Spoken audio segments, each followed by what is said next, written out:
2004년 3월 15일 8살 김소윤 양이 동남아시아 해상을 가로지르는 호화 유람선 코리아스타에서 홀연히 사라졌습니다.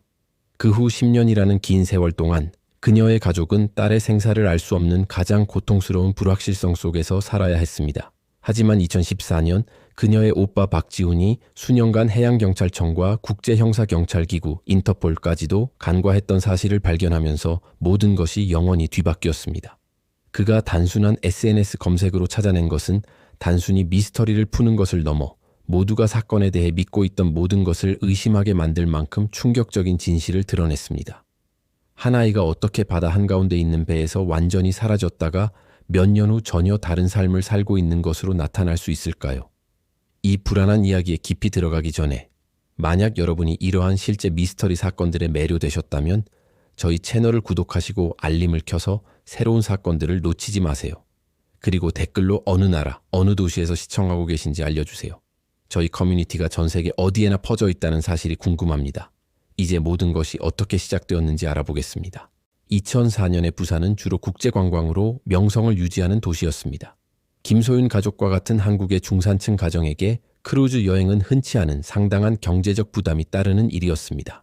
하지만 아버지 이현우는 3년간 건설회사 감독관으로 성실히 일하며 아내 정유진이 꿈꾸던 잊지 못할 가족 휴가를 위한 자금 350만 원을 모았습니다. 김소윤 가족은 성실하고 책임감 있는 38세 이현우 씨로 구성되어 있었습니다. 그는 부산의 해운대 지역에서 자랐습니다. 35세의 정유진 씨는 부산 초등학교의 초등교사로 학생들에게 헌신적인 교육 태도로 존경받았습니다. 16세 박지훈은 책임감 있는 10대였고 주말에는 가족의 생활비에 보탬이 되기 위해 자동차 정비소에서 일했습니다. 그리고 8살의 김소윤은 어디서든 쉽게 친구를 사귀는 특별한 재능을 가진 매우 사교적인 아이였습니다. 김소윤은 이웃들이 다정하게 기억하는 그런 아이였습니다. 짙은 갈색 머리는 항상 엄마가 매일 아침 정성껏 묶어주는 두 갈래 머리였고 웃을 때 반짝이는 듯한 커다란 갈색 눈을 가지고 있었습니다. 또래에 비해 마른 편이었지만 강하고 민첩했습니다. 이러한 특성들은 이현우 씨가 부모님으로부터 물려받은 2층 집에 살던 부산 해운대의 돌길에서 뛰어놀며 자연스럽게 길러졌습니다. 크루즈 여행을 결정하는 것은 경제적으로 결코 쉬운 일이 아니었습니다. 동남아시아 해상 5일 여행과 일본 후쿠오카, 오키나와 기항을 포함한 가족 전체의 여행 비용은 약 350만 원으로 당시 김소윤 가족의 수입에는 상당한 금액이었습니다. 하지만 정유진 씨는 가족의 소중한 추억을 만드는 것이 무엇보다 중요하다고 주장했습니다. 특히 박지훈이 곧 고등학교를 졸업하고 공학을 공부하기 위해 서울로 유학을 갈 수도 있다는 점을 고려하면 더욱 그러했습니다. 김소윤 가족의 가정 문화는 한국의 서민 가정에서 흔히 볼 수 있는 가치들을 반영했습니다. 어른에 대한 깊은 존경심, 어린 동생들을 돌보는 공동 책임감, 그리고 확고한 직업 윤리였습니다. 박지훈은 김소윤보다 겨우 8살 많았지만 어린 나이부터 여동생을 보호하는 역할을 자연스럽게 맡았습니다. 학교 가는 길에 늘 함께 있는 모습이 흔했습니다. 박지훈은 김소윤의 가방을 들어주었고 김소윤은 오빠에게 수업이나 친구들에 대한 이야기를 제잘거렸습니다. 2004년 당시 부산은 여전히 대부분의 가정이 서로를 알고 지내는 큰 마을의 분위기를 유지하고 있었습니다. 김소윤 가족은 해운대 해변에서 불과 6블록 떨어진 같은 집에서 15년 동안 살았습니다. 이웃들은 그들을 단합되고 근면한 가족으로 묘사했습니다. 이현우 씨는 직장에서 시간 엄수와 정직함으로 알려져 있었고 정유진 씨는 12년 동안 2학년을 가르치던 부산 초등학교 학부모들에게 깊은 존경을 받았습니다. 당시 한국 문화에서 가족 휴가 중에 아이에게 나쁜 일이 생길 수 있다는 생각은 거의 상상하기 어려웠습니다. 사람들은 관광지, 특히 어린이를 동반한 가족들을 위한 곳은 적절한 안전조치를 충분히 갖추고 있다고 순진하게 믿었습니다. 나중에 드러나게 될 이 순진한 신뢰는 당시 사회적 사고방식의 필수적인 부분이었습니다. 코리아스타 크루즈선은 2004년 3월 14일 일요일 오후 6시 30분 부산항을 출발했습니다. 이 유람선은 약 3,800명의 승객과 1,000명의 승무원을 수용할 수 있는 규모였습니다. 김소윤 가족은 8층의 내부 객실을 예약했습니다. 바다 전망 창문은 없었지만 그들의 예산으로 감당할 수 있는 최선의 선택이었습니다. 첫날은 평범하게 흘러갔습니다. 가족은 배의 곳곳을 탐험했습니다. 박지훈은 비디오 게임 센터에 감탄했고 김소윤은 어린이 수영장과 키즈 클럽이라 불리는 어린이 활동 공간에 푹 빠졌습니다. 정유진 씨는 이 여행을 위해 특별히 구입한 코닥 디지털 카메라로 모든 순간을 꼼꼼하게 기록했습니다. 두 번째 날인 3월 15일 일상은 정상적으로 시작되었습니다. 정유진 씨가 해양경찰청에 진술한 보고서에 따르면 가족은 오전 8시 30분경 메인 뷔페에서 아침 식사를 했습니다. 오전 8시 30분, 소유는 특히 들떠 있었습니다. 오후에 어린이들을 위한 특별 활동이 예정되어 있었기 때문입니다. 여기에는 오후 2시에 시작하는 해적 보물찾기가 포함되어 있었습니다. 아침 식사 후 가족은 햇볕을 쬐기 위해 상부 갑판으로 향했습니다. 박지우는 배에서 산 자동차 잡지를 읽으며 메인 풀 근처에 머물렀고 이현우 씨와 정유진 씨는 파라솔 아래 선베드에서 쉬고 있었습니다. 소유는 엄마의 직접적인 감독 아래 어린이 풀에서 오전 11시 15분경까지 놀았습니다. 그 시간쯤 나중에 증언에 따르면 소유는 엄마에게 화장실에 가도 되는지 물었습니다. 정유진 씨는 소윤에게 갑판 9에 있는 화장실로 가라고 지시했습니다. 그곳은 겨우 2층 아래였고 소유는 이미 여러 번 사용한 적이 있었습니다. 아이는 그 길을 완벽하게 알고 있었고 전날 배 안에서 혼자 이동하는 데 책임감 있는 모습을 보여주었습니다. 정유진 씨는 10분 정도 기다리다가 불안해지기 시작했습니다. 그녀는 딸을 잘 알고 있었고 소윤이가 화장실에서 5분 이상 걸린 적이 없다는 것을 알았습니다.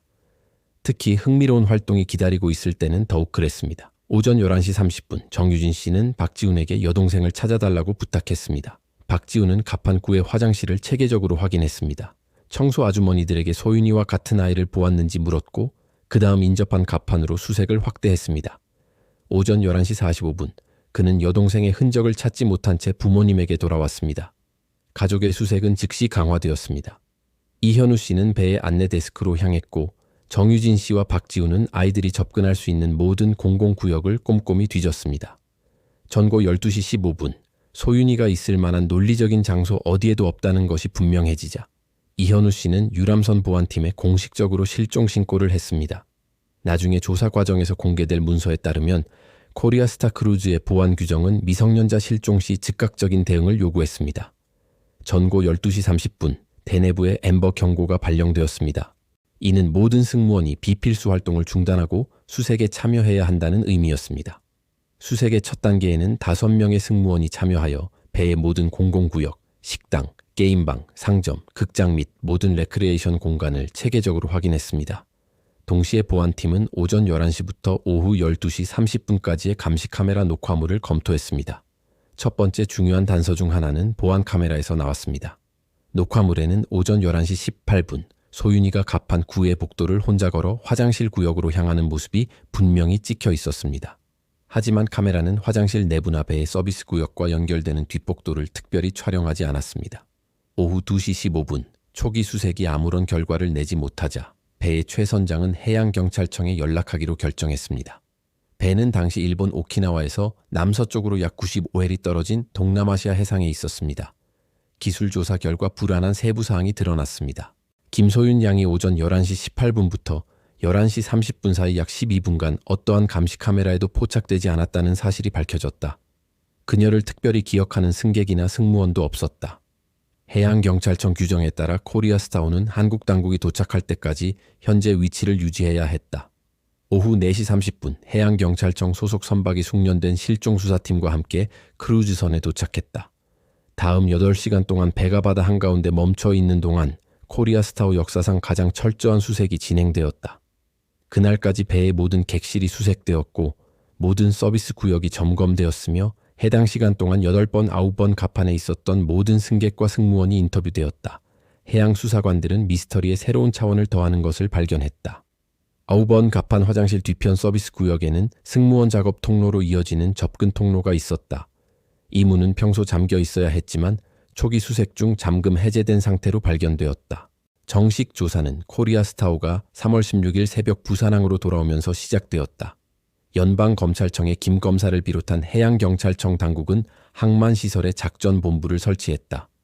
수사관들의 첫 번째 관심사는 승객 및 승무원 등록이 얼마나 꼼꼼하게 이루어졌는지였다. 배에 탑승한 모든 사람은 여권, 한국 신분증, 그리고 승무원의 경우 경력 기록과 신원 조회를 포함한 완전한 서류를 가지고 있었다. 감시 카메라에 대한 법의학적 분석은 실종 당일을 넘어 확장되었다. 수사관들은 김소윤 양과 특이한 상호작용이 있었는지 3일 전 녹화물도 검토했다. 다른 승객이나 승무원들을 분석했다. 이 분석을 통해 김소윤 양은 여행 중 여러 사람들과 스쳐 지나가듯 접촉했지만 18세의 사교적인 아이에게는 의심스럽거나 비정상적인 것은 없었다. 한 가지 수사 방향은 승무원에 초점을 맞췄다. 코리아스타우는 23개국 국적의 승무원들을 고용했으며 많은 이들이 임시 계약직이었다. 한국 수사팀은 인터폴을 통해 모든 승무원의 신원 조회를 요청했고 이 과정은 몇 주가 걸렸다. 동시에 승객들에 대한 조사가 시작되었다. 3천여 명의 승객들은 혼자 여행하는 남성, 알려진 범죄 기록이 있는 사람, 김소윤 양과 여행 중 접촉 기록이 있는 사람 등 여러 위험 그룹으로 분류되었다. 김 씨 가족의 증언은 3월 17일에 영상으로 녹화되었다. 이 6시간의 인터뷰 동안 가족 각 구성원은 실종 전 며칠간의 활동과 관찰 내용을 상세히 진술했다. 특히 지훈 군은 여동생의 일상과 접촉했던 사람들에 대해 귀중한 정보를 제공했다. 이 증언들에서 드러난 가장 충격적인 세부 사항 중 하나는 김소윤 양이 크루즈 첫날 새로운 친구를 사귀었다고 가족에게 언급했다는 것이다. 정유진 씨의 기록에 따르면 김소윤 양은 과자 아저씨가 배에 있는 특별 아이스크림을 보관하는 곳을 보여주겠다고 약속했다고 말했다. 이 정보는 크루즈의 식음료 담당 직원들에 대한 특정 조사로 이어졌다. 그러나 이 부서의 모든 직원들은 인터뷰를 받고 신원 조회를 거쳤지만 아무런 의심스러운 점도 발견되지 않았다. 해상수색은 실종 후 5일 동안 계속되었다. 해양경찰청은 배가 실종 신고 지점에 있었던 곳을 중심으로 반경 200해리를 추적하기 위해 3척의 선박과 헬리콥터 1대를 배치했다. 약 2억 8천만 원이 소요된 이 수색에서는 어떠한 물리적 증거도 발견되지 않았다. 수사관들 사이에서 힘을 얻은 한 가지 이론은 김소윤 양이 우발적으로 배 밖으로 떨어졌을 가능성이었다. 그러나 배의 난간과 안전조치에 대한 기술적 분석 결과 김소윤 양의 키로는 승객이 접근할 수 있는 어떤 구역에서도 우발적으로 떨어지는 것은 물리적으로 불가능하다는 것이 입증되었다. 수사관들은 또한 김소윤 양이 배 어딘가에 숨어 있다가 사고로 사망하여 접근 불가능한 공간에 시신이 숨겨졌을 가능성도 조사했다. 배의 건조회사에서 파견된 전문팀이 핀란드에서 와서 크루즈의 모든 구조적 구역에 대한 완전한 기술 검사를 실시했다. 3일간 진행된 이 검사에서는 김소윤 양이 승객을 위한 공간이 아닌 곳에 있었다는 어떠한 징후도 발견되지 않았다. 가장 유망한 수사 라인은 배의 통신 분석에서 나왔다. 기록에 따르면 실종 기간 동안 배에서 한국의 전화번호로 2번의 전화가 걸려왔는데 즉시 신원 확인이 불가능했다.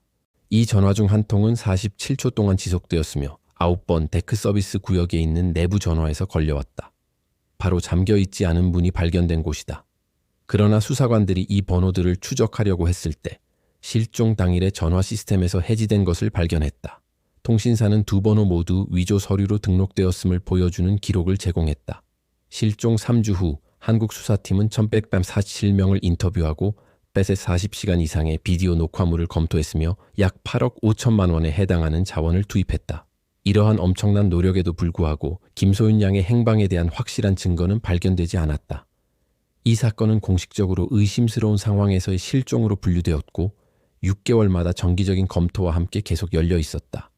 코리아스타 크루즈는 이 사건의 직접적인 결과로 새로운 안전 프로토콜을 시행했다. 여기에는 배의 특정 구역에서 12세 미만 어린이에 대한 의무 동반자 제도와 어린이용 전자식별 시스템이 포함된다. 부산항로에 귀화하는 김 씨 가족 삶의 가장 어두운 시기의 시작을 알렸다. 한때 김소윤 양의 웃음소리로 가득했던 집은 사라진 아이를 모든 구석이 상기시키는 조용한 곳으로 변했다. 정유진 씨는 가르치는 것을 그만두었다.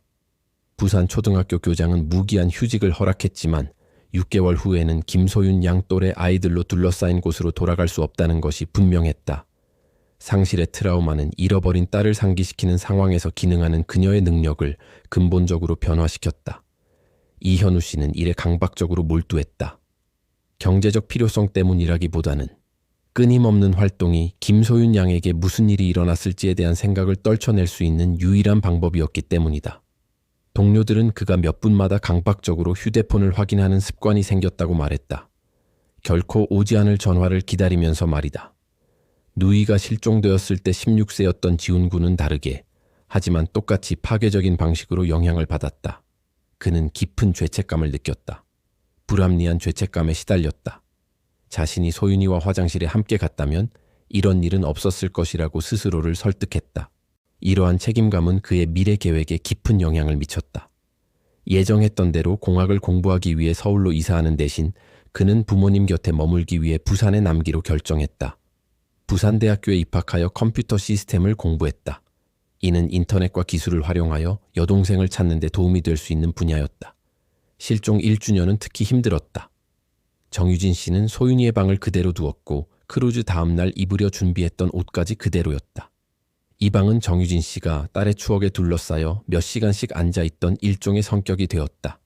해운대 지역 사회는 놀라운 지지를 보냈다. 이웃들은 매주 기도 모임을 조직했고 지역 성당은 소윤이의 귀환을 위해 매달 특별 미사를 드렸다. 이러한 연대감은 가족에게 약간의 위안을 주었지만 동시에 상실감을 끊임없이 상기시키는 역할을 했다. 세월이 흐르면서 가족은 삶을 어떻게 계속해야 할지에 대한 어려운 결정에 직면했다. 실종 2년 후인 2006년, 이현우 씨와 정유진 씨는 상실 전문 심리학자와 상담하여 소윤이를 법적으로 사망 선고할지 결정했다. 그러나 사망에 대한 어떠한 증거도 없었기 때문에 이 결정은 내리기 불가능했다. 지훈군은 가족 중 수색을 계속하는데 가장 적극적인 구성원이었다. 시스템 연구를 통해 그는 당시에는 새로운 인터넷 도구를 사용하는 방법을 배웠다. 2005년에 그는 소윤이의 수색을 위한 웹사이트를 만들었고 성장함에 따라 어떻게 보일지에 대한 가상 이미지를 만들어 공유했다. 업로드된 사진들은 새로운 디지털 시대의 시작을 알렸습니다. 2006년 무렵 싸이월드가 한국 사회를 휩쓸기 시작하자 박지훈은 김소윤의 이름과 성을 여러 조합으로 바꾸어 가능한 모든 온라인 공간에 계정을 만들었습니다. 혹시라도 입양되거나 이름이 바뀌었을 경우를 대비한 조치였습니다. 실종 4년째인 2008년, 가족은 수많은 오보 중 첫 번째 소식을 접했습니다. 부산에 사는 한 여인이 해양경찰청에 연락해 김소윤의 인상착의와 일치하는 아이를 보았다고 주장했습니다. 하지만 조사 결과 단순한 신원착오로 밝혀졌고 겨우 아물기 시작했던 가족의 상처는 다시 벌어졌습니다. 이런 오보는 파괴적인 반복이 되었습니다. 몇 달이 멀다 하고 누군가 한국의 여러 도시에서 김소윤을 보았다는 제보가 이어졌습니다. 모든 제보는 조사를 필요로 했고 모든 조사는 새로운 희망을 품게 했지만 매번 부정적인 결론은 가족의 절망을 더욱 깊게 만들었습니다. 어머니 정유진은 매일 실종가동 관련 웹사이트를 확인하는 습관을 들였습니다. 국내뿐 아니라 해외 웹사이트까지 꼼꼼히 살폈습니다. 그녀는 아동 인신매매의 패턴을 파악하는 전문가가 되었고 김소윤이 국경을 넘어갔을 가능성을 염두에 두고 해외 수색단체와 연락을 주고받았습니다. 아버지 이현우와 어머니 정유진의 부부관계는 심각한 영향을 받았습니다. 통계적으로 실종 아동으로 인해 80%의 부부가 파경을 맞는데 이 가정도 예외는 아니었습니다. 실종 5년째인 2009년, 이현우는 잠시 친척 집에서 지냈습니다. 법적인 별거를 하지는 않았지만 관계는 이미 소원해져 있었습니다. 박지훈은 단순히 아들이 아니라 부모님 사이의 감정적인 중재자 역할을 떠맡았습니다. 21살의 나이에 그는 많은 어른들도 감당하기 힘든 법적인 책임을 짊어졌습니다. 그는 IT 회사에서 시간제로 일하며 벌어들인 수입으로 인터넷 검색을 위한 비용을 충당했고 광고를 집행하며 김소윤을 찾는 여러 웹사이트를 운영했습니다. 페이스북의 등장은 수색 전략을 또다시 바꾸어 놓았습니다. 2009년 무렵 이 플랫폼이 한국에서 인기를 얻기 시작하자 박지훈은 즉시 그 잠재력을 알아봤습니다. 페이스북은 더욱 정교한 검색 기능을 제공했을 뿐만 아니라 정보를 가진 사람들이 가족에게 직접 연락할 수 있는 통로가 되어주었습니다. 박지훈은 페이스북을 활용한 체계적인 수색 방법론을 개발했습니다. 매주 그는 최소 10시간 이상을 김소윤과 일치할 가능성이 있는 프로필을 찾는 데 투자했습니다. 이름, 대략적인 나이, 그리고 지리적 위치의 다양한 조합을 활용했습니다. 또한 실종 아동 그룹에 가입하여 비슷한 아픔을 겪는 다른 가족들과 연대망을 형성하기 시작했습니다. 실종 6년째인 2010년, 박지훈은 김소윤과 연관될 수 있는 2,000개 이상의 페이스북 프로필 데이터베이스를 구축했습니다. 이 프로필 중 어느 것도 김소윤으로 확인되지는 않았지만 이 과정은 그에게 여동생을 찾기 위해 적극적으로 무언가를 하고 있다는 위안을 주었습니다. 가족은 또한 절망을 이용하려는 사기꾼들과도 씨름해야 했습니다. 3번에 걸쳐 사람들이 김소윤에 대한 정보가 있다며 금전을 요구했습니다. 이런 경험은 감정적으로 황폐했을 뿐만 아니라 가족이 그런 주장의 진위를 확인하는 방법을 배우기 전까지 상당한 경제적 손실을 초래했습니다. 실종 8년째인 2012년, 가족의 역학관계는 완전히 달라져 있었습니다. 박지훈은 대학을 졸업하고 제주도 관광회사에서 시스템 분석가로 일했습니다. 아버지 이현우는 집으로 돌아왔지만 부부관계는 예전 같지 않았습니다. 어머니 정유진과의 친밀함은 결코 회복되지 않았습니다. 그들은 부부라기보다는 슬픔을 함께하는 동료처럼 살았습니다. 정유진은 실종자 가족을 돕는 지역단체에서 자원봉사자로 활동하며 어느 정도 평화를 찾았습니다. 이 활동은 그녀에게 삶의 목적을 주었고 자신이 겪는 아픔을 정확히 이해하는 다른 어머니들과의 연결고리가 되어 주었습니다. 한편 아버지 이현우는 인터넷 검색 기술을 완벽하게 익혔습니다. 기본적인 얼굴 인식 소프트웨어 사용법을 배웠고 김소윤의 신체적 특징과 일치할 수 있는 새로운 사진이 온라인에 나타날 때마다 알림을 받는 자동 시스템을 설정했습니다. 수색은 이현우의 삶의 필수적인 부분이 되었습니다. 그의 친구들과 동료들은 그가 여가 시간마다 여동생을 찾는 데 전념한다는 것을 알고 있었습니다. 어떤 사람들은 이제 그만 놓아줄 때라고 말했지만 이현우는 수색에 도움이 될 수 있는 기술이 존재하는 한 절대 포기하지 않겠다고 결심했습니다. 2013년 실종 9년째 되던 해, 이현우는 미국, 유럽, 남미 플랫폼을 포함한 국제 소셜미디어로 수색 범위를 넓혔습니다. 수색 가능성을 넓히기 위해 특별히 배운 영어 실력 덕분에 그는 국제 실종자 커뮤니티를 탐색할 수 있었습니다. 실종 10주년이 다가오자 이현우는 사용할 수 있는 모든 기술 도구를 활용하여 마지막이자 철저한 노력을 기울이기로 결정했습니다. 만약 이 노력이 아무런 성과를 내지 못한다면 가족들은 마침내 김소윤을 법적으로 사망 선고하고 이 고통스러운 삶의 장을 닫을 방법을 찾기로 합의했습니다. 3월 14일 김소윤이 실종된 지 정확히 10년이 되는 날 이현우는 마지막 인터넷 수색이 될 것이라고 다짐한 작업을 준비하고 있었습니다. 그는 일주일간 휴가를 내고 모든 가능한 시간을 체계적이고 철저한 모든 소셜미디어 검토에 전념하기로 했습니다. 이현우는 수년 동안 극도로 상세한 방법론을 개발했습니다. 그는 대학 인맥을 통해 얻은 얼굴 인식 소프트웨어, 고급 검색 데이터베이스, 그리고 독학으로 배운 디지털 조사 기술을 조합하여 사용했습니다. 그의 전략에는 김소윤과 명백히 일치할 수 있는 프로필뿐만 아니라 그녀에 대한 정보를 가지고 있을 가능성이 있는 사람들의 프로필도 검토하는 것이 포함되었습니다. 여기에는 코리아 스타우 승무원, 해당 날짜 크루즈에 탑승했던 사람들, 그리고 2004년 이후 해외에서 아이를 입양한 가족들이 대상이었습니다.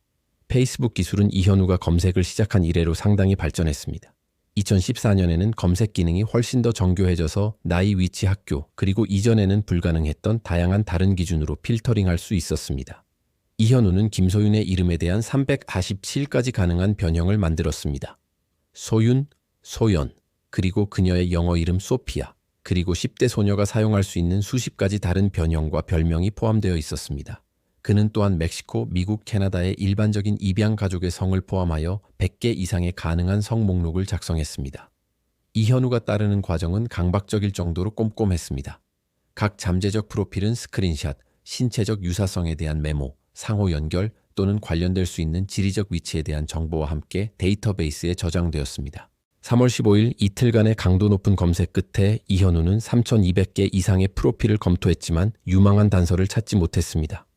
좌절감이 쌓이기 시작했고 특히 그가 예전에 했던 검색을 반복하고 있다는 느낌이 들었습니다. 그때 그는 전략을 바꾸기로 결정했습니다. 김소윤의 이름을 직접 검색하는 대신 동남아시아 해상에 살았거나 그 도시와 관련이 있는 사람들의 프로필을 검색하기 시작했습니다. 그의 이론은 김소윤이 크루즈에 있던 누군가에게 데려갔다면 동남아시아와 어떤 지리적 연결을 유지했을 수도 있다는 것이었습니다. 이 새로운 전략은 그를 동남아시아의 관광산업에서 일했던 사람들의 프로필, 특히 2004년에서 2014년 사이에 크루즈와 관련된 일을 했던 사람들의 프로필을 검토하게 했습니다. 페이스북은 이전 고용주별 검색을 허용했는데 이는 이현우가 이전 검색에서 체계적으로 사용하지 않았던 기능이었습니다. 3월 16일 이현우는 2002년부터 2008년 사이에 코리아 스타우를 포함한 여러 크루즈 라인에서 투어 코디네이터로 일했던 김민준이라는 남자의 프로필을 발견했습니다. 민준의 프로필에는 몇 년 전으로 거슬러 올라가는 가족 행사 사진이 포함되어 있었습니다. 이현우는 김민준의 프로필에 있는 모든 사진을 체계적으로 검토하기 시작했고 전문가의 도움을 받아 만든 김소윤의 나이 진행 사진과 비교하기 위해 얼굴 인식 소프트웨어를 사용했습니다. 이것은 그가 지난 2년 동안 개발한 기술로 해당하지 않는 프로필을 빠르게 걸러내는 데 유용했습니다. 2012년 생일 축하 행사처럼 보이는 사진에서 이현우는 한 이미지를 발견했습니다. 배경 속 한 젊은 여성의 모습이 그의 눈에 들어왔다. 사진의 해상도는 좋지 않았으나 그 소녀의 얼굴에서 낯설지 않은 무언가를 느꼈다. 지우는 확대 프로그램을 이용해 얼굴 특징을 자세히 들여다보았다. 그 유사성은 더 깊은 조사를 해야 할 만큼 의미심장했다. 그는 해당 게시물에 달린 댓글들을 샅샅이 뒤져 등장인물들의 이름을 찾아냈다. 댓글 중에는 민주라는 이름의 사용자가 여러 사람을 태그했는데 그중 박미라라는 프로필이 눈에 띄었다. 지훈은 박미라의 프로필을 클릭했고 순간 심장이 쿵 떨어지는 듯한 기분을 느꼈다. 프로필 사진 속 여성은 대략 18살 정도로 보였는데 전문가들이 소윤이가 그 나이에 어떻게 보일지 예측하여 만든 이미지와 놀랍도록 흡사했다. 박미라의 프로필에는 지훈의 시선을 단번에 사로잡는 정보가 있었다. 거주지는 제주특별자치도 제주시로 생년월일은 1995년 8월 15일로 기재되어 있었다. 이 정보가 정확하다면 미라는 2014년의 소윤이와 정확히 같은 나이가 될 터였다. 더욱 중요한 것은 프로필에 미라가 2013년까지 제주도에서 고등학교에 다녔다고 나와 있었지만 초등교육이나 출생지에 대한 정보는 전혀 없었다는 점이다. 제주도에서 자란 사람치고는 어린 시절 학력 정보가 없다는 것은 특이한 일이었다. 지훈은 미라의 프로필에 있는 모든 사진을 확인하기 시작했고 법의학 수사 매뉴얼에서 배운 얼굴 기준점을 활용하여 소윤이의 사진과 체계적으로 비교했다. 유사점은 너무나 많아 단순한 우연의 일치라고 보기 어려웠다. 눈매, 턱선, 독특한 귀 모양, 그리고 일부 사진에서 보이는 여러 점들까지. 지훈에게 가장 큰 충격을 준 것은 2011년에 미라가 카메라를 향해 직접 미소 짓고 있는 사진이었다. 그 미소는 지훈이 완벽하게 기억하는 소윤이의 특징적인 미소와 똑같았다. 단순한 일반적인 유사성이 아니라 그의 여동생이 진심으로 행복할 때 짓던 바로 그 특유의 표정이었다. 지훈은 다음 6시간을 꼼꼼하게 자신이 찾은 모든 유사점을 문서화하는 데 보냈다. 소윤이와 미라의 사진을 나란히 놓고 비교 파일을 만들고 얼굴 기준점을 표시하며 일치하는 모든 특징을 기록했다. 이 초기 분석을 마쳤을 때 지훈은 20개의 얼굴 유사점 기준을 문서화했고 그가 연구한 법의학 문헌에 따르면 이 숫자는 동일 인물일 가능성이 매우 높다는 것을 의미했다. 하지만 그는 부모님이나 해양경찰청에 연락하기 전에 더 많은 증거가 필요하다는 것을 알고 있었다. 지훈은 미라의 SNS 친구들을 조사하기 시작했다. 주로 제주도 사람들이었지만 다른 한국 도시의 사람들과 해외의 몇몇 친구들도 있었다. 그중 특히 그의 시선을 사로잡은 인맥은 원래 사진에 등장했던 전직 크루즈선 직원인 최민준과의 연결이었다. 미라와 민준의 관계는 SNS에서 명확하게 정의되어 있지 않았지만 여러 해에 걸쳐 여러 가족 사진에 함께 등장했다. 일부 사진에는 민준이 미라가 엄마 연기라고 태그한 여성과 함께 나타나 민준이 그녀의 양아버지일 수도 있음을 암시했다. 지훈은 또한 미라가 SNS를 2010년에야 시작했다는 것을 알아차렸다. 그때 그녀는 약 15살이었을 것이다. 당시 한국의 10대 소녀에게 15살에 소셜미디어를 시작하는 것이 드문 일은 아니었지만 2010년 이전의 삶에 대한 사진이나 언급이 전혀 없다는 것은 주목할 만했다. 더욱 흥미로운 것은 지훈이 미라가 제주도의 한 사립고등학교에 다녔다는 것을 발견한 것이다. 이 학교는 초등 시절의 학력 서류가 완벽하지 않은 학생들을 받아주는 것으로 알려져 있었다. 이 학교는 입양가족 및 어린 시절 교육에 단절이 있었던 아이들과 협력하는 것으로 명성이 있었다. 3월 16일이 끝날 무렵 지훈은 자신의 여동생을 찾았다고 확신할 만한 충분한 증거를 가지고 있었다. 그러나 그는 이것이 의미하는 바의 엄청남을 이해했으며 극도로 조심스럽게 상황을 다루어야 한다는 것을 알고 있었다. 지훈은 3월 16일 밤을 꼬박 새워 자신이 수집한 증거를 거듭 검토했다. 마침내 소윤이를 찾았을지도 모른다는 가능성은 압도적이었지만 동시에 두려움을 주었다. 10년간의 수색은 수십 번의 오보로 이어졌고 지훈은 또 다른 실망이 가족에게 미칠 정서적 결과가 파괴적일 수 있다는 것을 알고 있었다. 그가 내려야 할 첫 번째 결정은 부모님께 즉시 연락할 것인가 아니면 그들에게 거짓 희망을 주기 전에 더 조사할 것인가 하는 것이었다. 지훈은 아버지 이현우와 어머니 정유진을 개입시키기 전에 적어도 추가적인 증거가 필요하다고 결정했다. 3월 17일 지훈은 실종자 수색 전문 온라인 커뮤니티에서 배운 기술을 활용하여 더욱 적극적인 조사 전략을 실행했다. 그는 미라의 프로필뿐만 아니라 그녀와 연결된 모든 사람의 프로필을 조사하기 시작했다. 최민준에 대한 조사는 지훈의 의심을 뒷받침하는 정보를 밝혀냈다. 민준은 실제로 2004년 3월을 포함하는 기간 동안 크루즈선에서 일했다. 더 구체적으로 지훈이 온라인 기록을 통해 접근할 수 있었던 고용 기록에 따르면 민준은 소윤이가 실종되었던 정확한 기간 동안 카리브해 크루즈선의 아동활동 코디네이터로 근무했다. 지훈은 또한 민준이 소윤이 실종 1년 후인 2005년에 법적 문제에 휘말렸다는 것을 발견했다. 그는 사기성 문서와 관련된 혐의로 부산에서 체포되었지만 그 사건은 나중에 철회되었다는 내용이었다. 이 정보는 지훈이 전문 뉴스 데이터베이스 검색을 통해 찾은 디지털 신문 아카이브에 있었다. 미라가 자신의 엄마라고 지목한 여성 김민주의 조사는 더욱 우려스러운 패턴을 드러냈다.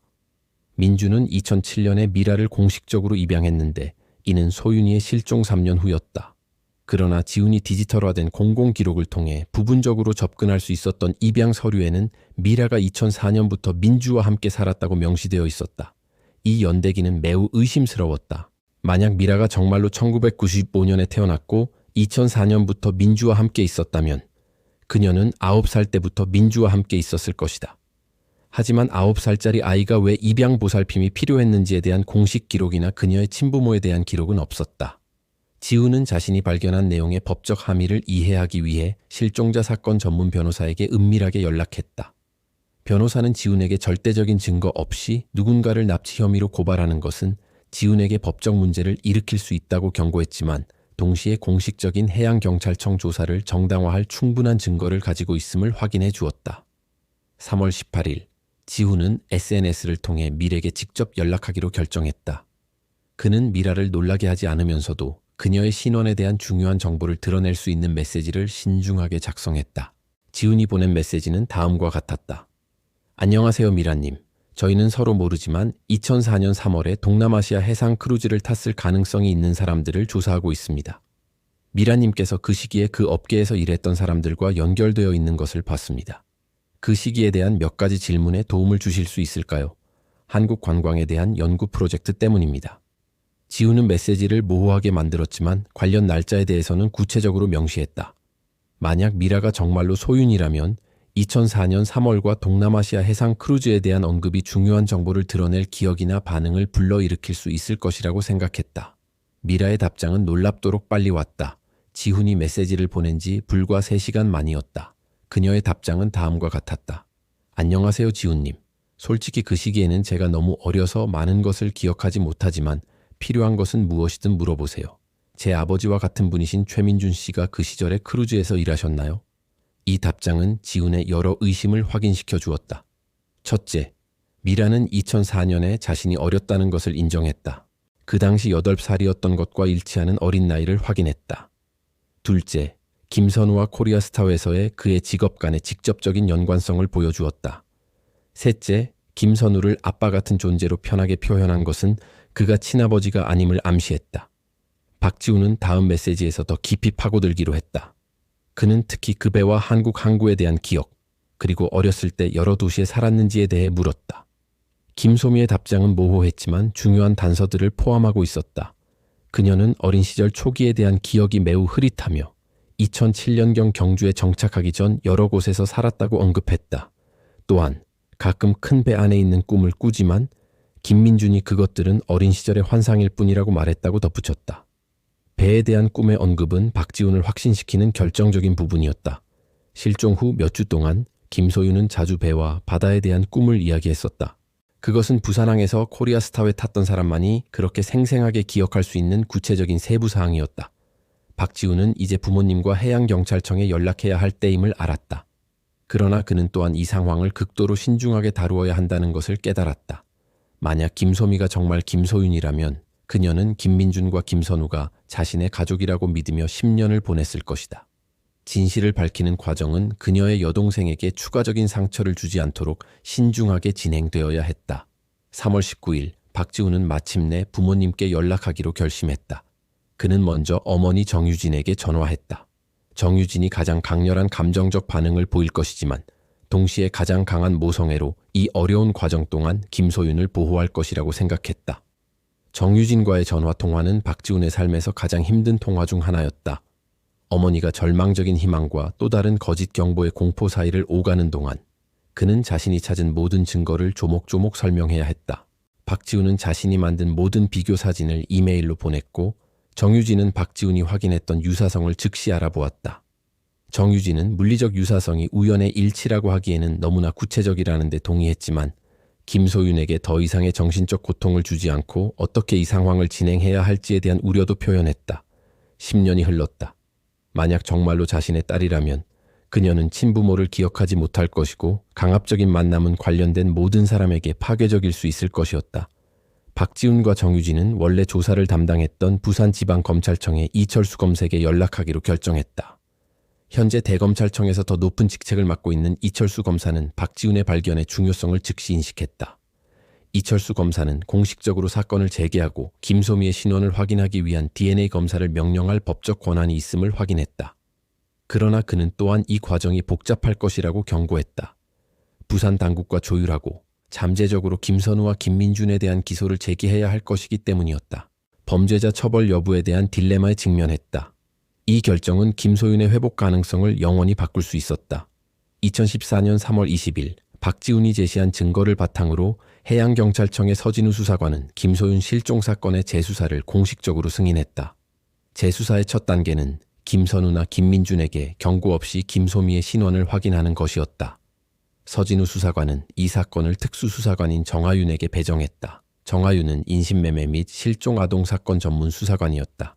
그녀의 경험은 생물학적 가족과 분리되어 가짜 신분으로 수년간 살았던 아이들의 여러 사건을 포함했다. 정하윤 수사관의 초기 전략은 직접 접촉 없이 김소미와 그녀의 양부모에 대한 추가 정보를 얻는 것이었다. 그녀는 전문 경찰 자원을 사용하여 박지훈이 공개 검색을 통해 얻을 수 없었던 학교, 의료, 법률 기록에 접근할 수 있었다. 김소미의 의료 기록은 중요한 정보를 드러냈다. 그녀의 기록은 2005년부터 제주도에서 소아과 의사에게 치료를 받았음을 보여주었지만 그 이전 날짜의 의료 기록은 없었다. 2005년에 10살이었을 아이에게 어린 시절의 의료 기록이 완전히 없다는 것은 매우 이례적이었다. 더욱 중요한 것은 정하윤 수사관이 법원 명령을 통해 확보한 김소미의 치과 기록은 2002년부터 2004년까지 부산 지역 치과 의사들에게 특징적인 기술과 재료를 사용하여 치과 치료를 받았다는 증거를 보여주었다. 김소미의 학교 기록 조사는 더 많은 불일치를 드러냈다. 그녀는 2005년부터 제주도에서 정기적으로 학교에 다녔지만 이전 기관의 전학 기록은 없었다. 학교 행정관들은 김민준이 제공한 서류를 바탕으로 김소미를 받아들였지만 이 서류에는 조사관들이 이제 위조된 것으로 의심하는 출생증명서가 포함되어 있었다. 동시에 정하윤 수사관은 김선우와 김민준에 대한 더 깊은 조사를 시작했다. 이 조사는 매우 의심스러운 행동 패턴을 드러냈다. 김선우는 2004년부터 2007년까지 여러 번 거주지를 옮겼으며 부산과 여수에서 살다가 최종적으로 제주도에 정착했다. 김선우의 금융 기록은 2004년 5월 김소윤 실종 2달 후 상당한 은행 송금을 했다는 것을 보여주었다. 총 약 1,800만 원에 달하는 이 송금은 제주도 은행 계좌로 보내졌으며 나중에 김소미가 살던 집을 사는 데 사용되었다. 김민준에 대한 조사는 그녀가 2004년과 2005년에 여러 한국 지방에서 입양 신청을 제출했지만 김소미를 입양하게 된 최종 신청을 제외하고는 모든 신청이 철회되었다는 것을 드러냈다. 이 패턴은 김민준이 이미 자신의 보호 아래 있는 아이의 양육권을 합법화할 방법을 특별히 찾고 있었다는 것을 시사했다. 3월 25일 정하윤 수사관은 직접적인 대면을 정당화할 충분한 정황 증거를 수집했다. 그러나 이 대면을 위한 전략은 상황의 심리적 민감성 때문에 극도로 신중해야 했다. 결정은 김민준에게 먼저 연락하는 것이었다. 심리 분석에 따르면 김민준이 김선우보다 더 협조할 가능성이 높았다. 정하윤 수사관과 가족 재결합 전문 심리학자는 이 면담을 위해 제주도로 향했다.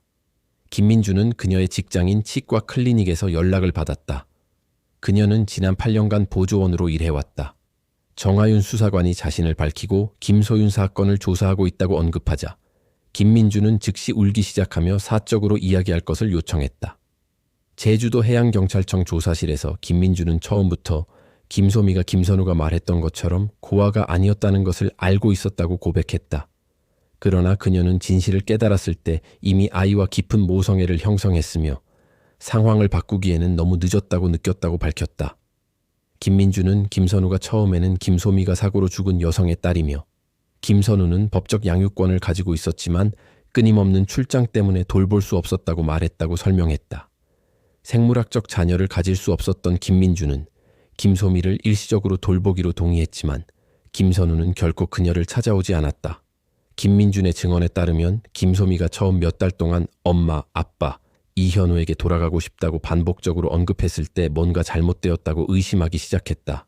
김민준은 이것이 이전 삶의 기억이라고 생각했지만 자신이 사랑하게 된 아이를 잃을까봐 더 이상 조사하지 않기로 결정했다.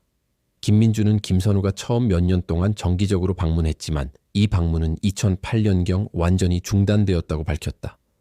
이 방문 중 하나에서 김선우는 김민준이 아이가 어떻게 그녀의 보살핌을 받게 되었는지 당국에 이야기하면 김소미를 데려가겠다고 위협했다. 김민준의 증언은 결정적인 증거를 제공했다. 수사관들이 김선우에게 형사 고발을 진행하는 데 필요한 직접적인 증거가 확보되었다. 하지만 동시에 김소미와 김민준, 지난 10년간 사실상 김소미의 엄마였던 김민준의 관계를 어떻게 다룰지에 대한 복잡한 질문도 제기되었다. 초기 상황과는 무관하게 정하윤 수사관은 김소윤이 발견될 때까지 사건은 잠정적으로 비밀에 붙이기로 결정되었다. 미선은 재민과의 접촉을 금지하고 지혜에게 수사 진행 상황을 알리지 않는다는 조건으로 풀려났다. 이는 모든 관련자의 트라우마를 최소화하면서 상황을 정리할 시간을 벌기 위함이었다. 재민에 대한 수색 결과 그는 2012년 한국을 떠나 필리핀에서 과거와 유사한 관광 사업을 운영하고 있음이 드러났다.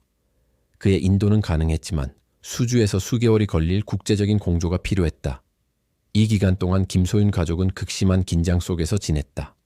그들은 소윤을 찾았을 가능성이 높다는 것을 알았지만 재회 과정이 복잡하고 정서적으로 힘든 여정이 될 수 있다는 것도 인지했다. 특히 유진은 딸이 살아있다는 기쁨과 함께 10년간 소윤을 키운 여자에 대한 분노라는 상반된 감정에 시달렸다. 지훈은 페이스북을 통해 지혜와 가끔 연락을 이어갔지만 이제 모든 대화는 이루 말할 수 없는 감정적 무게를 지니게 되었다. 잃어버린 여동생과 대화하고 있으면서도 자신의 정체를 밝힐 수 없다는 것은 그에게 심적으로 지치는 경험이었다. 모든 결정은 법적, 심리적, 그리고 가족 구성원 각자의 마음을 모두 고려해야 했으며 이 요소들은 동등하게 중요하면서도 서로 충돌할 가능성이 있었다. 2014년 4월 2일 박 형사는 마침내 지혜에게 그녀의 진짜 정체를 직접적으로 밝힐 때가 되었다고 판단했다. 이 결정은 가족 심리학 전문가들과의 광범위한 상담과 김소윤 가족의 동의를 거쳐 내려졌다. 이 전략은 심리적 트라우마를 최소화하면서 지혜가 자신의 정체를 명확히 확인할 수 있는 과거 삶의 세부 사항들을 기억할 가능성을 최대한 높이도록 고안되었다. 만남은 통제된 환경에서 이루어질 예정이었고 즉각적인 심리 지원이 제공될 준비가 되어 있었다. 미선은 지혜에게 연락하여 정기 건강검진에 동행해 달라고 요청했다. 하지만 실제로는 수원에 위치한 정부 사무실로 향했고 그곳에는 박 형사와 심리학자 팀이 기다리고 있었다. 미선은 자신의 증언과 관련하여 이 대면 수사에 전적으로 협력하기로 동의했다. 지혜가 사무실에 도착하여 건강검진이 아님을 깨닫자 즉시 불안해하며 방어적인 태도를 보였다. 박 형사는 10년 전 실종된 소녀에 대한 사건을 조사 중이며 지혜가 도움이 될 만한 정보를 가지고 있을 것이라고 믿을 만한 이유가 있다고 설명하며 대화를 시작했다. 지혜의 첫 반응은 진정한 혼란이었다. 그녀는 평생 미선과 함께 살았기에 실종된 소녀에 대한 정보를 어떻게 가지고 있을 수 있는지 이해할 수 없다고 말했다. 그러나 박 형사가 김소윤이라는 이름을 구체적으로 언급하고 가족 사진들을 보여주자 지혜는 눈에 띄는 신체적 반응을 보였다. 그녀는 이유를 알 수 없이 울기 시작했고 사진들이 익숙하게 느껴지지만 마치 꿈속의 일 같다고 말했다. 16살 때의 지훈 사진을 보여주자 지혜는 그 사람을 아는 이상한 느낌이 들지만 어디서 보았는지 설명할 수 없다고 답했다. 결정적인 순간은 박 형사가 실종 전날 김소윤 가족이 코리아스타워 유람선에서 촬영한 홈비디오를 지혜에게 보여주었을 때였다. 비디오에는 소윤이 배 수영장에서 놀고 웃으며 부산 사투리로 부모님과 이야기하는 모습이 담겨 있었다. 지혜는 비디오를 보면서 그 자리에 있던 심리학자들이 외상 후 기억 회복이라고 판단한 현상을 경험하기 시작했다. 그녀는 특정 단편들을 기억해냈다. 수영장의 염소 냄새, 가판 바닥의 질감, 멀리서 자신을 부르는 엄마의 목소리. 지혜는 비디오를 다시 볼 수 있는지 물었고 두 번째 시청 중에 갑자기 지훈 오빠라고 외쳤다. 비디오에서 오빠를 본 것이었다. 그 순간 그녀는 지훈뿐만 아니라 부산에서의 삶, 살았던 집, 학교 친구들, 특히 가족과의 순간들을 기억하기 시작했다. 기억 회복은 즉각적이거나 완전하지는 않았지만 지혜가 실제로 김소윤이라는 것을 의심할 여지 없이 확인할 수 있을 만큼 충분히 구체적이었다. 그녀는 소윤만이 알 수 있는 세부 사항들을 기억했다. 부산 초등학교 1학년 때 선생님의 이름, 지훈 오빠 무릎의 흉터의 정확한 위치, 그리고 유진이 자기 전에 불러주던 특정 노래. 그러나 지혜는 10년 동안 자신의 정체성 전체가 거짓이었다는 것을 깨닫고 심각한 심리적 위기를 겪기도 했다. 그녀가 엄마라고 알고 있던 여자는 자신을 진짜 가족에게서 떼어놓는 데 가담했고, 그녀가 아빠라고 알고 있던 남자는 자신의 납치에 책임이 있었다. 이 대면 수사에 참석했던 미선도 울기 시작했고, 지혜와 수사관들에게 반복해서 용서를 구했다.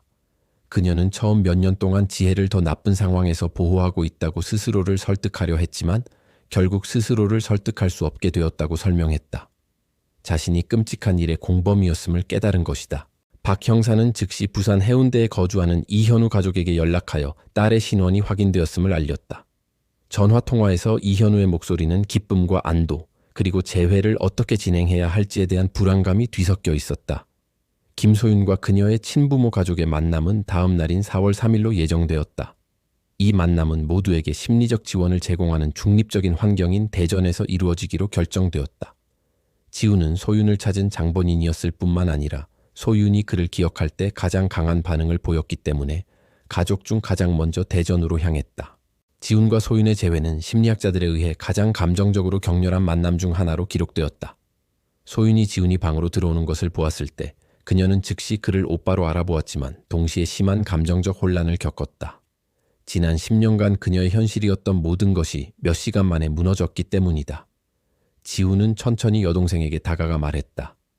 안녕 소윤아, 나는 지훈이야. 내 오빠. 10년 동안 너를 찾아 헤맸어.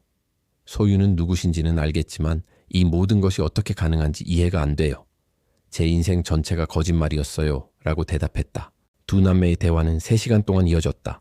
그동안 지우는 그녀가 사라진 이후 일어났던 모든 일, 가족이 그녀를 찾는 것을 포기하지 않았던 방법, 부모님께 미친 영향, 그리고 그가 온라인에서 그녀를 찾기 위해 기술을 개발하는 데 수년을 바쳤던 방법에 대해 조심스럽게 설명했다. 소윤도 박미숙으로 살았던 지난 10년의 기억 조각들을 공유했다. 그녀는 박미숙이 사랑스러운 어머니였기에 일반적으로 행복한 어린 시절을 보냈지만 항상 삶에 무언가 빠져 있다는 느낌을 받았다고 설명했다. 또한 길을 잃고 가족을 찾을 수 없는 꿈을 반복적으로 꾸었지만 박미숙은 그것이 단지 꿈일 뿐이라고 말했다고 언급했다. 이현우와 정유진과의 만남은 4월 4일에 이루어졌다. 이 만남은 특히 이현우에게 더욱 감정적으로 강렬했다. 그는 10년 전 소윤의 방을 그대로 보존해 왔기 때문이다. 이현우는 딸을 처음 보았을 때 즉시 그녀를 알아보았지만 그녀가 더 이상 잃어버린 8살짜리 아이가 아니라 완전히 다른 삶을 살아온 18살의 젊은 여성이라는 것을 깨달았다. 소윤은 이현우와 정유진을 부모님으로 즉시 받아들이는데 어려움을 겪었다. 박미숙이 그녀의 의식적인 삶의 대부분 동안 사실상 그녀의 어머니였기 때문이다. 그러나 그녀는 합리적으로 설명할 수 없는 일종의 집에 돌아온 듯한 느낌도 경험했다. 소윤이 이현우 가족과 재회한 것은 많은 사람들이 기대했던 즉각적인 해피엔딩이 아니라 수년이 걸릴 복잡한 가족 재건 과정의 시작이었다. 소윤은 그녀를 사랑하는 두 가족 사이에서 불가능한 결정에 직면했다. 박미숙은 10년 동안 그녀의 어머니였고 범죄적인 상황에 기반을 두었음에도 불구하고 사랑, 보살핌, 안정감을 제공했다. 이현우 가족은 그녀를 찾는 것을 결코 포기하지 않은 그녀의 친부모 가족이었다. 그녀는 가족에게 거의 낯선 사람이었습니다. 10년이라는 긴 세월의 이별 끝에 마련된 재결합은 전문가들의 조심스러운 감독 아래 서서히 진행되었습니다. 김소윤은 처음 몇 달간은 대전에 있는 박미숙 씨와 지냈지만 점차 부산 해운대의 친부모 김현우, 정유진 가족과도 시간을 보내기 시작했습니다. 이러한 점진적인 과정은 소윤이 자신의 정체성에 대한 혼란을 심리적으로 정리하면서 두 가족과의 관계를 모두 유지할 수 있도록 도왔습니다. 한편 최 선장과 관련된 법적 절차는 가족 재결합과 동시에 진행되었습니다. 최 선장은 2014년 6월 베트남에서 체포되어 그해 9월 한국으로 송환되었습니다. 재판 과정에서 그는 아이가 없는 한 가족에게 소윤을 팔 목적으로 유괴했지만 박미숙 씨가 소녀에게 지나치게 애착을 느껴 영구적인 양육권을 유지하기 위해 최 선장에게 돈을 지불했다는 사실이 밝혀졌습니다. 최 선장은 아동 인신매매 공모 혐의로 25년형을 선고받았습니다. 박미숙 씨는 수사에 적극 협조했고 10년 동안 소윤을 진심으로 보살폈다는 점이 인정되어 집행유예와 사회봉사 명령을 받았습니다. 재결합 과정에서 가장 복잡했던 부분 중 하나는 김소윤과 박미숙 씨 사이의 관계를 어떻게 설정하느냐는 것이었습니다. 심리학자들은 소윤이 의식적인 삶의 대부분을 박미숙 씨를 어머니로 알고 지냈기 때문에 이 관계를 완전히 단절하는 것은 소윤에게 깊은 상처를 줄 것이라고 판단했습니다. 결국 박미숙 씨가 대모나 사랑하는 이모와 같은 역할을 하며 소윤의 삶에 계속 남아있도록 하는 해결책이 마련되었습니다. 이 결정은 처음에는 친아버지 김현우 씨에게 쉽지 않았습니다. 그는 딸을 키운 박미숙 씨에 대한 분노와 복잡한 감정으로 고통받았기 때문입니다. 하지만 집중적인 가족 치료를 통해 김현우 씨는 박미숙 씨 또한 어떤 면에서는 최 선장의 거짓말에 희생된 피해자였음을 이해하게 되었습니다. 김지우는 김소윤과 가장 쉽게 관계를 회복한 가족 구성원이었습니다. 그들의 오빠-동생 관계는 그가 동생을 찾아냈다는 사실과 소윤이 초기 대면 시 가장 생생하게 기억했던 관계였다는 점에서 더욱 단단해졌습니다. 김소윤이 친부모 가족과의 삶에 적응하는 과정에는 여러 현실적인 조정이 필요했습니다. 그녀는 부산과는 상당히 다른 도시인 대전에서 자랐고 그곳에서 사귄 친구들과의 인연을 완전히 끊고 싶어 하지 않았습니다. 가족은 소윤이 대전에서 고등학교를 마치는 대신 방학과 여름에는 부산에서 보내기로 결정했습니다. 법적으로 소윤은 2014년 10월에 공식적으로 본명을 되찾았지만 10년간의 별거 생활을 기념하기 위해 은서를 중간 이름으로 유지하기로 했습니다. 이 결정은 은서로 살았던 세월을 완전히 부정하기보다는 두 경험을 통합하려는 그녀의 의지를 상징했습니다. 이 사건의 영향은 김씨 가족을 넘어섰습니다. 코리아스타 크루즈는 자체 조사 결과에 따라 추가 보안 프로토콜을 시행했습니다. 여기에는 미성년자 구역에 접근하는 직원들에 대한 더욱 철저한 신원 확인과 주요 선박 구역의 모니터링 시스템 개선이 포함되었습니다. 이 이야기는 한국의 입양 절차에도 변화를 가져왔습니다. 입양될 아동의 배경에 대한 더욱 엄격한 확인과 실종 아동 사건에 대한 주시도 간의 의사소통 개선 등이 이루어졌습니다. 김씨 가족에게 소윤의 귀환은 10년간의 트라우마와 상실을 치유해야 한다는 의미였습니다. 김현우 씨와 정유진 씨는 딸의 귀환에 대한 기쁨과 잃어버린 세월에 대한 슬픔, 그리고 이별을 초래한 상황에 대한 분노라는 복잡한 감정을 다루기 위해 광범위한 치료가 필요했습니다. 소윤의 상실로 심각하게 손상되었던 현우 씨와 유진 씨의 결혼 관계는 회복 과정을 시작했습니다. 그러나 그들은 또한 10년간의 별거 기간 동안 근본적으로 변했다는 사실을 인정해야 했고 결혼 생활을 재건하기 위해서는 의식적인 노력이 필요했습니다. 김지우는 여동생을 찾는 경험의 결과로 직업을 바꾸기로 결심했습니다. 그는 실종자 수색에 적용되는 기술을 전문으로 하여 결국 비슷한 상황에 처한 다른 한국 가족들을 돕기 위한 비영리 단체를 설립했습니다. 소윤은 점차 두 가족과 두 정체성에 적응했습니다. 2015년 19세가 된 그녀는 김씨 가족과 더 가까이 지내기 위해 부산으로 영구 이주하기로 결정했지만 박미숙 씨와는 꾸준히 연락을 유지했습니다. 그녀는 자신의 트라우마와 회복 경험에 동기부여를 받아 서울대학교에서 심리학을 공부하기 시작했습니다. 2016년 재회 2년 후 소윤은 자신의 경험에 대해 첫 공개 인터뷰를 했습니다. 그녀는 자신의 삶을 잃어버린 10년이 아니라 가족과 인간의 회복력에 대한 깊은 통찰력을 제공한 독특한 경험으로 보게 되었다고 설명했습니다. 김소윤 씨의 이야기는 아동 트라우마 및 가족 재결합 연구자들에게 중요한 사례 연구가 되었습니다. 겉보기에는 모순되는 두 정체성을 삶에 일관된 서사로 통합하는 그녀의 능력은 정신건강 전문가들에 의해 주목할 만한 것으로 여겨졌습니다. 2024년 재결합 10주년을 맞은 소윤은 이 사건이 자신의 가족뿐만 아니라 한국의 실종 아동 관련 공공정책에 어떻게 영향을 미쳤는지 되돌아보았습니다. 그녀의 이야기는 수색 시스템, 조사 프로토콜 및 피해 가족 지원의 개선을 고무했습니다. 박미숙 씨는 대전에 계속 살면서 김씨 가족과 우호적인 관계를 유지했습니다. 2020년 소윤의 첫 아이가 태어났을 때 박미숙 씨는 손자를 만나러 초대받았는데 이는 소윤을 사랑했던 두 가족의 복잡하지만 결국 성공적인 통합을 상징했습니다. 이 사건은 또한 크루즈 산업에 지속적인 영향을 미쳤습니다. 소윤의 이야기는 크루즈 직원이 미성년자에게 부적절하게 접근했던 여러 유사한 사건에 대한 조사를 이끌었습니다.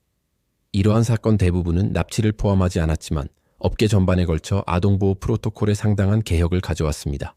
김지훈에게 여동생을 찾는 것은 많은 사람들이 비정상적이라고 여겼던 10년간의 강박적인 수색을 정당화시켜 주었습니다.